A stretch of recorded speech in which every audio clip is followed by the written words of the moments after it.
Speaking of Tewaaraton winners with Native American roots, in 2014, the first time two players shared a Tewaaraton Award when Lyle and brother Lyle Thompson each earned the honor. The two combined for 247 points that year, with Lyle posting an NCAA single-season record 128. The next year, with Miles having moved on, Lyle went back-to-back, putting up 121 points, at the time the second best single season in NCAA history. He, of course, led the Great Danes back to the NCAA quarterfinals. Add the two Tewaaraton Awards to a laundry list of other accomplishments for Lyle. He finished his career with 400 career points, still holding that NCAA record. Went on to be the first overall pick in both the Major League Lacrosse and National Lacrosse League drafts in 2015. A couple years later, named the NLL MVP. Played a bunch on the Iroquois Nationals teams as well, and he won an MLL title with the Bayhawks last summer. And so we have Lyle joining us now as we continue to carry the message with the Tewaaraton Foundation. And Lyle, we've got a question from last week's guest, Freeman Bucktooth, who I know you know pretty well, and he wanted me to kind of jokingly ask, where'd you get your hands from to make you shoot so well? Which side of the family? I'm not sure, to be honest. It's hard to tell. My dad is he likes to go both ends, but he played both transition and defense, and it just sort of worked out that me and all my brothers ended up sort of offensive players. But if I were to credit anybody, I would just credit my brothers in the backyard. That's fair enough. Wherever they came from, they're really good. So just keep doing whatever you've been doing. It's worked out pretty well for you. This is obviously the time of year that we're traditionally getting ready for the Tewaaraton ceremony, and it was a special one for you a couple of years in a row when you look back at 2014 and 15. What did it mean for you to win that award, and obviously an award that it has some special meaning to your people as well? Yeah, I mean, it was definitely special. When I look back and people sort of ask me what has been sort of the biggest moment in my career, it's always a toss-up, and that's one of those, between winning an NLL championship and standing on that stage holding that trophy with my brother. That was a really special feeling, because I could just I was able to do it in front of my family and represent my family, but also I think it took Native American lacrosse players and helped them, motivate them to get to the next level. And you know, when I came to college, there was a handful of guys, and I'm really appreciative towards those players. My brothers, Cody Jamieson, Marshall Abrams, all those people before me had really helped me. And even Boss, Freeman Bucktooth, who passed this on to me, he was a huge part of my whole family's process in getting us to college, getting my brothers, and even, you know, it being a conversation. So standing on that stage representing not just myself and my brother and the University of Albany, but communities across Native American communities was a special feeling. And to do it with my brother took it over the top. Yeah, one of the more special ceremonies we've seen. Take me back. Put yourself back in that place. What stands out to you? What do you remember? What were you thinking that night? No, I mean, when that night, I honestly didn't think that they were going to call two names. I thought it was going to be, you know, either me or my brother, and I really didn't expect it. So when they called our names, I broke down, and a lot of emotions definitely flared out, and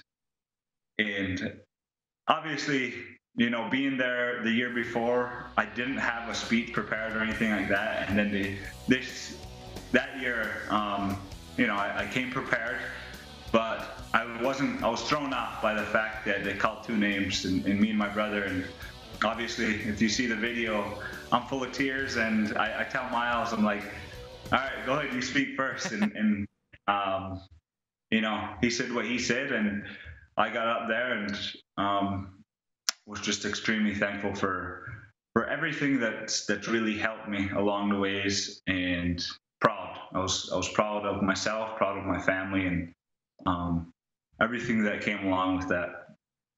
When those emotions are flowing, it's good to have somebody else to tell, hey, why don't you go first, right?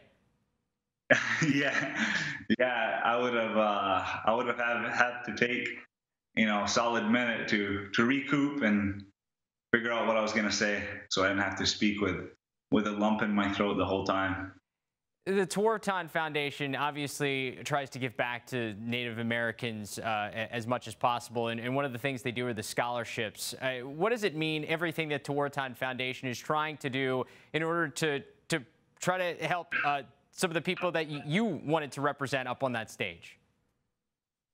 Yeah, I think it's huge to give out scholarships and to allow our youth to be more motivated and start to think about going to college and getting an education. Because for me, me growing up when I was in 5th, 6th grade, I wasn't thinking about college at all. And for my brothers, they weren't, they were in 11th, 12th grade, and it was almost sort of too late. That's why they took the JUCO route. So I'm just glad to have been sort of one of those trailblazers to help harden that path for the ones behind me, the next generation.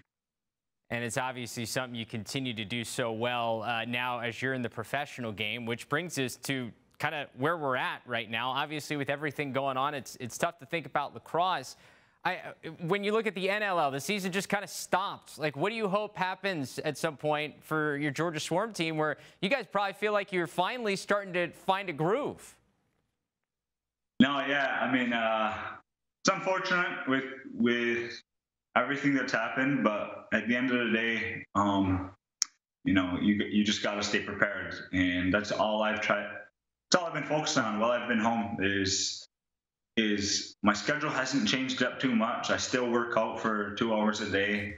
I still go outside and train, spend time with my kids. I still do work with Thompson Brothers Lacrosse, but with the season ending, it was a heartbreaker, and more seasons are being delayed. My summer ball season, and it is all I can do. I try to be optimistic about everything, and is really enjoy this time I have with my family, because 11 months out of the year I'm traveling. I'm back and forth from home, and I don't get to see my kids all as much as I wish I could. So I try to stay in the moment, enjoy my time home right now, get some extra things done around the house. But at the end of the day, I'm staying ready. I'm still focused and still motivated to get back on the floor, on the field, and play some lacrosse.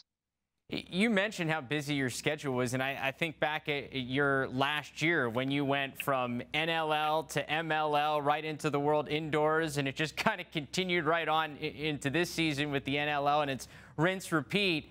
Have you been off a floor or field for this long and any time in recent memory, and what's it going to feel like to get back? I have not. Since I picked up a stick and since I got into sort of organized lacrosse, it's been sort of a year-round thing. Even when I was a kid, I was playing, indoor box lacrosse, field. What do you call that? Indoor field lacrosse, I guess you could say it, in Jones Road in Syracuse. In the wintertime, I've always sort of surrounded myself with the game, and it's always been medicine for me. So it's always really helped me stay motivated, stay active, stay healthy, I always consider it my pathfinder. It keeps me on the right path, the game of lacrosse. So I haven't been away from the game this long, and I'm definitely itching. I'm definitely missing the game. It was definitely a wake-up call to not sort of to go this 3 months without playing lacrosse. So I try to play as much as I can in my backyard. Whether it's indoor or outdoor, where's your game going to be at when you step back on the floor or field? I'll be ready. I'm still trying to focus on being the best player I can be, and still using the same old tactics as far as what's going to continue to make me a better lacrosse player. So of course, I'm getting in the backyard. I'm changing it up. I'm changing the drills I'm doing. I'm actually trying to develop a left hand. Yeah, I mean, just little stuff like that. Like, I have all this extra time, and like I said, lacrosse has always been medicine for me. Like, I rarely go out and work. I rarely go out and work to get better. It comes very naturally for me to just put a stick in my hands and let things flow, get into that flow state, and allow myself to not work myself so hard that it's stressful, and not, make it so easy that it's boring. I'm usually right in the middle, and I lose track of time while I'm in my backyard. So I've done that since I was 5, 6 years old, and don't change what's not broken, right? Yeah, hey, I love that lesson for all the kids out there, because when you see one of the best in the game still thinks that he can get better and improve stuff, then like all of us could still get better and improve in just about everything we're doing. Absolutely. That's what I've been telling kids in a lot of these calls, like Zoom calls I've been asked to do throughout this quarantine. And, you can learn a lot just by yourself, using your imagination. You have YouTube, you have film, you have games being played, on